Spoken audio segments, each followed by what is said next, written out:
Hello प्यारे बच्चों, नमस्कार। आज की कक्षा में आपका स्वागत है। आज हम काव्य खंड के पाठ 2 धनुष भंग के पद्यांश 7 का अध्ययन करेंगे। पद्यांश 7 में भी पहले एक दोहा है और फिर 4 चौपाई है। तो आइए पहले दोहे का वाचन करते हैं। दोहा। राम विलोक के लोग सब चित्र लिखे से देखी, चित सिए कर पाए तन जानी विकल विशेषी। राम विलोक के लोग सब चित्र लिखे से देखी, चित सिए कर पाए तन जाने विकल विशेषी। प्रस्तुत दोहे में सभा में उपस्थित लोगों की स्थिति के साथ साथ सीता जी की व्याकुलता का बड़ा ही मनमोहक वर्णन किया है। इसमें कुछ कठिन शब्दार्थ हैं। पहले हम कठिन शब्दार्थों के बारे में जानते हैं।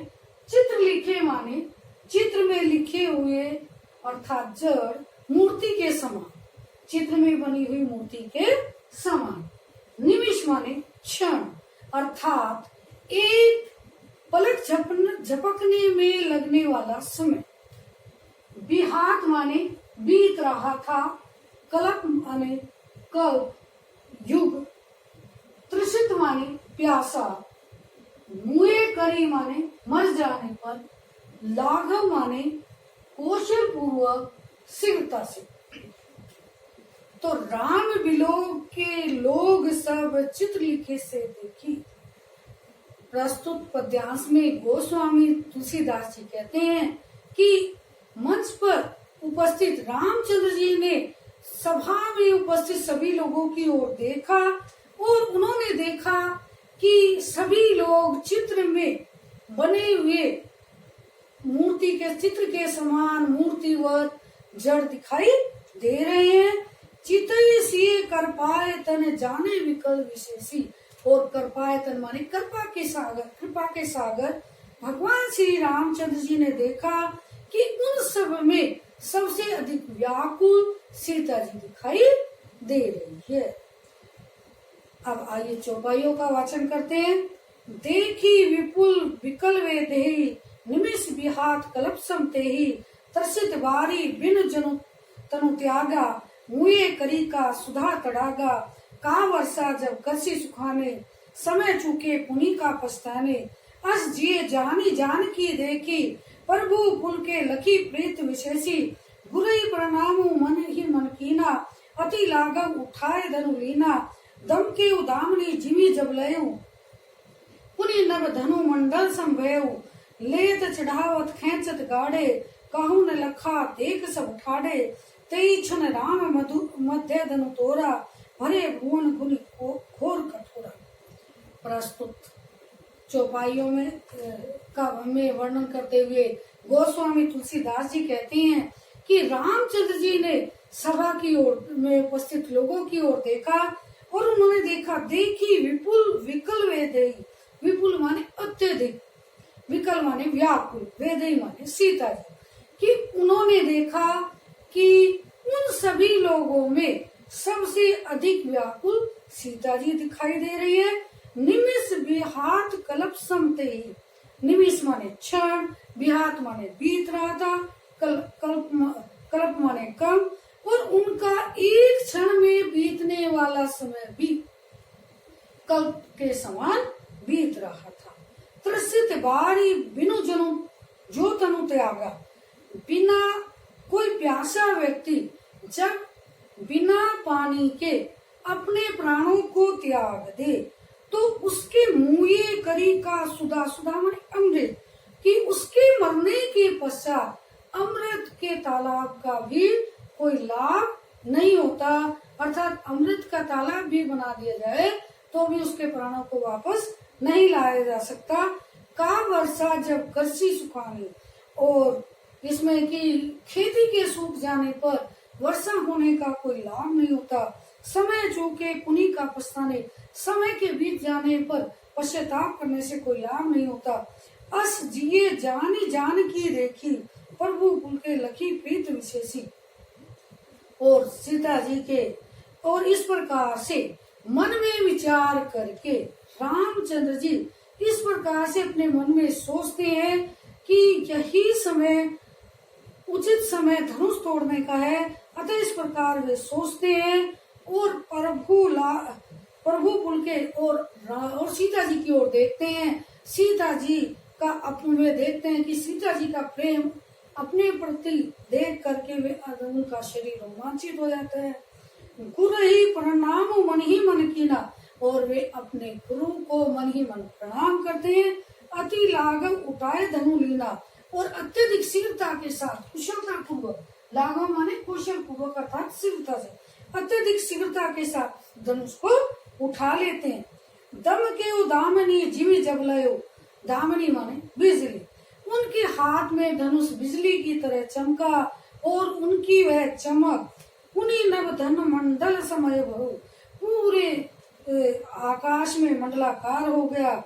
लेत चढ़ावत खेचत गाड़े, और उनको धनुष को हाथ में लेते हुए प्रत्यंचा पर चढ़ाते हुए और खींचते हुए काहू ने लखा देख सब ठाड़े, कि कोई भी नहीं देख पाया। अर्थात कहने का भाव ये है कि ये तीनों कार्य, धनुष को हाथ में लेना, धनुष को तोड़ना और उसे प्रत्यंचा पर चढ़ाना, ये तीनों कार्य इतनी शीघ्रता के साथ हुए कि कोई उनको यह सब करते हुए देख नहीं पाया। अर्थात रामचंद्र जी को कहने का भाव है कि ये तो वे खड़े हुए दिखाई दिए और एक ही क्षण में उन्होंने उसी क्षण जो है धनुष को तोड़ दिया। ते क्षण राम मध्य धनुष भरे भुवन भूमि घोर कठोरा, और उस धनुष के टूटने से पूरे संसार में कठोर धमनी व्याप्त हो गई।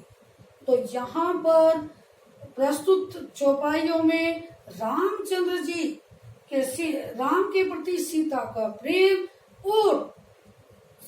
प्रेम और रामचंद्र जी के धनुष तोड़ने का वर्णन किया गया है, और समय के महत्व को बताया गया कि समय के निकल जाने पर कार्य करने का कोई लाभ नहीं होता। तो समय को उसी समय को उचित जान करके कि इस समय धनुष तोड़ देना चाहिए, यह सब विचार करते रामचंद्र जी धनुष को तोड़ देते हैं। तो पुनः आइए इसका केवल भावार्थ जानते हैं। गोस्वामी तुलसीदास जी कहते हैं कि रामचंद्र जी ने सीता की ओर देखा, और वे सभा में उपस्थित सभी लोगों में सबसे अधिक व्याकुल दिखाई दी। उनका एक क्षण में बीतने वाला समय भी कल्प के समान व्यतीत हो रहा था, और जिस प्रकार से कोई प्यासा व्यक्ति बिना पानी के अपने प्राणों को त्याग दे, और उसके बाद यदि अमृत का तालाब भी बना दिया जाए तो भी उसका कोई लाभ नहीं होता, और खेती के सूख जाने पर वर्षा का कोई लाभ नहीं होता। इस प्रकार समय के निकल जाने पर पश्चाताप करने से कोई लाभ नहीं। यह सब अपने मन में विचार करके सीता जी की ओर रामचंद्र जी ने देखा, और उन्होंने अपने प्रति सीता जी की आंखों में अपने प्रति प्रेम को देख करके उनका शरीर पुलकित हो गया, रोमांचित हो गया, और उन्होंने उसी समय अपने मन ही मन अपने गुरु का प्रणाम किया, और अत्यधिक शीघ्रता के साथ धनुष को अपने हाथ में उठा लिया। धनुष उनके हाथ में बिजली की तरह चमक गया, और उसका वह प्रकाश आकाश में चारों ओर फैल गया, मंडलाकार हो गया। उन्हें धनुष को लेते हुए, प्रत्यंचा पर चढ़ाते हुए और तोड़ते हुए किसी ने नहीं देखा। अर्थात कहने का भाव यह है कि ये तीनों कार्य इतनी शीघ्रता के साथ हुए कि कोई उनको देख नहीं पाया। कहूं ने लखा देख सब ठाड़े, कि केवल रामचंद्र जी को खड़े ही देखा। ते क्षण राम मध्य धनु तोड़ा, उसी क्षण रामचंद्र जी ने धनुष को मध्य से तोड़ दिया, और उस धनुष को तोड़ते ही उसकी कठोर धमनी चारों तरफ फैल गई। तो यहाँ पर जो था, इसमें जो भाषा है, इसकी अवधि है, शैली प्रबंधात्मक है, और चित्र लिखे से में उपमा अलंकार है। उपमा अलंकार के साथ ही साथ इसमें रस, शांत और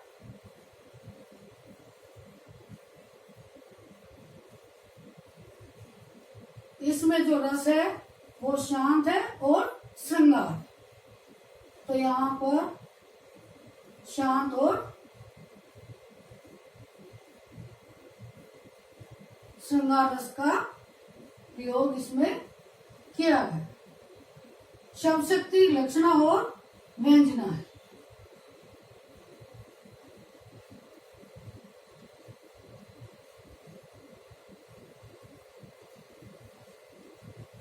तो यहाँ पर हमने देखा कि इसमें समय के महत्व को बताया गया कि समय उसी क्षण जो है समय की महत्ता को समझते हुए रामचंद्र जी ने उसी समय धनुष को तोड़ दिया और यहाँ पर राम और सीता के प्रेम की बड़ी सार्थक अभिव्यक्ति हुई।